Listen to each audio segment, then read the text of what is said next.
society.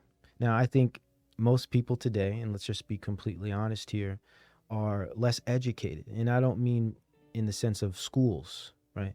I mean in the sense of deliberate knowledge seeking. School isn't real education is not accomplished through schooling. Okay, schooling is more of a socialization, it's more of a conditioning, it has nothing to do with intelligence or knowledge, at least for the most part, the greater part.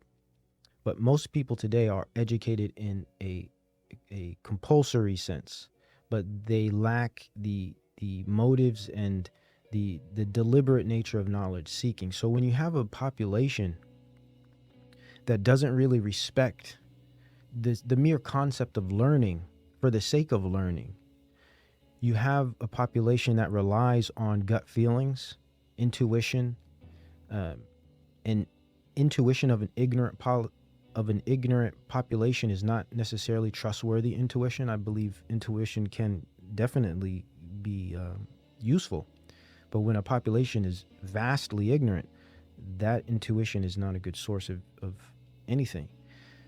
So when you have a population, for the most part, the greater part, that is not interested in learning for the sake of learning or understanding or even thinking for themselves, you will be hard pressed to find any type of significant movement that aims to question the motives and actions of the power that be the state, right?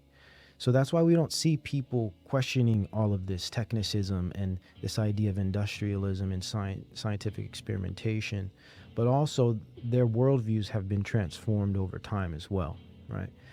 People today don't believe in anything. They don't have a real stable worldview. They don't know who they are. Identity and meaning is probably the biggest crisis right now. I think that's another reason why this movement has been so successful, because most people don't aim to think. They aim for comfort. They think through intuition and emotion, gut feelings and so forth. Shallow, ignorant, and also their worldviews have changed such that they're confused on what reality is, what values are. So they become, I mean, in a sense, almost like cattle, right? I mean, just to be completely honest, it's a horrible thing. I don't mean to say this, to disparage. It's just being real. So what comes of this type of technological determinism is nanotechnology, quantum physics, and brain sciences. I really see us going in the direction of, in a sense, mind-controlled, nudged, and monitored and managed population of non-beings. And we're close to that already. This whole idea of NPC and everything.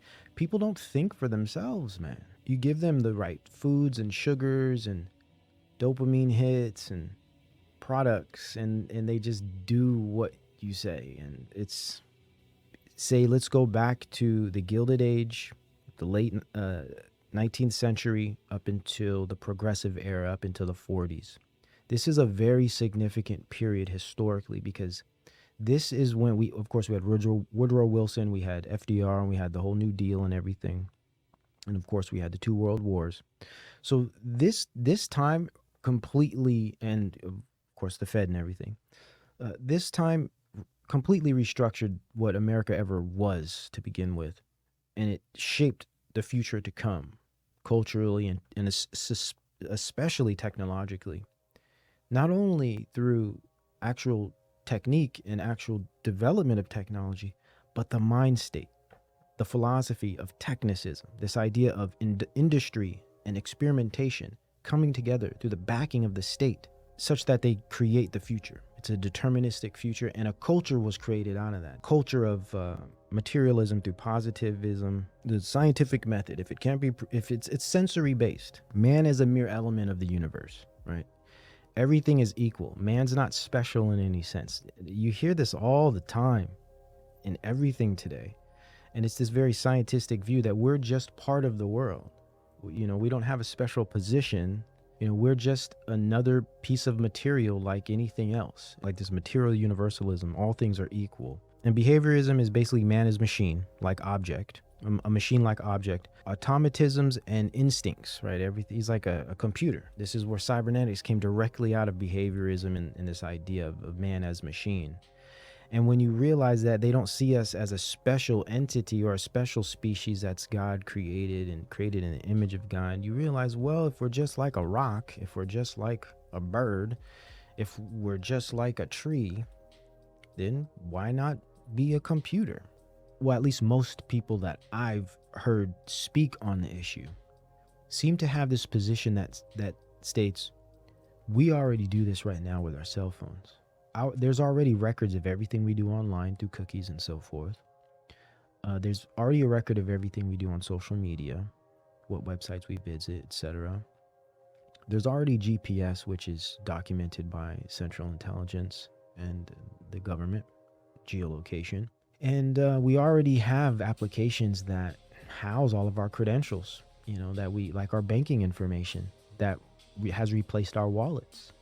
Money is, for the most part, in a digital form, so we use less cash.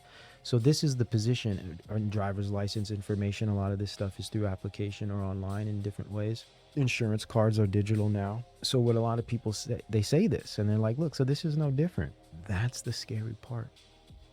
And again, this goes back to people having the inability to think critically and the inability to actually use logic when they make decisions. Now, so this is a logical fallacy, because what it fails to recognize is that though these situations are experienced through smart technology, definitely through our smart devices, they are experienced in a way that is disconnected, if you will. Now, in the ID, they'll all be connected and centralized. Not only is the format different, and we're not even going into the implantables yet, because eventually the IDs will be implanted. Let's just talk about like a QR code, because that's going to be the first step.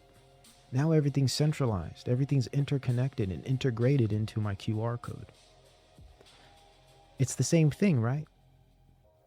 Well, clearly it's not the same thing if it's all in one little card and it's through a QR code that's accessible in a way that provides all your information in one stop shop. So clearly it's not the same. But what's worse?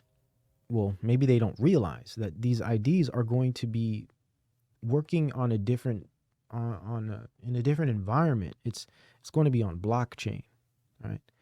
Now the problem with this is you will have to meet certain requirements to gain access to that information. It's not just going to be at your disposal. And even your connectivity to these different sources of information will be conditional. So it's not the same thing. If you say the wrong thing on social media, if you behave the wrong way, if you step outside of the parameters of the cultural norms, today we see cancel culture. This idea of cancel culture is going to be industrialized. Some call it the social credit system. It's going to be very similar to that. So you think it's the same thing because I could just go into my phone and do what I want already. It's not going to be the same. It's going to be a completely different system. It's going to be a new system. And they sell this concept of access. Everyone will have access under the condition that you follow the rules. What if you don't want to follow the rules? What if you like to break rules? What if you're an independent person? What if you're a true thinker? What if you don't believe the status, or you don't follow the status quo, and you don't believe in mainstream narratives? You'll be ostracized. You won't have access. In fact, you'll be depersoned, vanished, and removed from the virtual world. And there's going to come a time where your virtual existence is more significant, influential, and important than your physical one. And this is how they lock you in. This is how they connect you. They lock you in through digital IDs.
possibilities for change here than in any other country I know.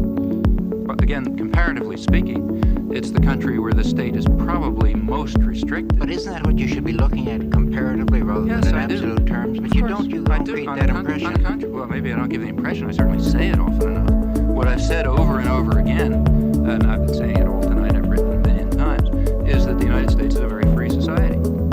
It's also a very rich society. Of course, the United States is a scandal from the point of view of its wealth.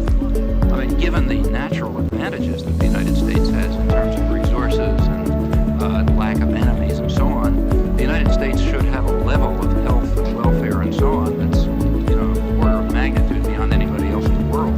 We don't. The United States is last among 20 industrialized societies in infant mortality. That's a scandal of American capitalism. And it ends up being a very free society, which does a lot of rotten things in the world. Okay? There's no contradiction there. I mean, Greece was a free society by the standards of Athens. It's also a vicious society from the point of view of its imperial behavior. There's virtually no correlation between maybe none, between the internal freedom of a society and its external behavior.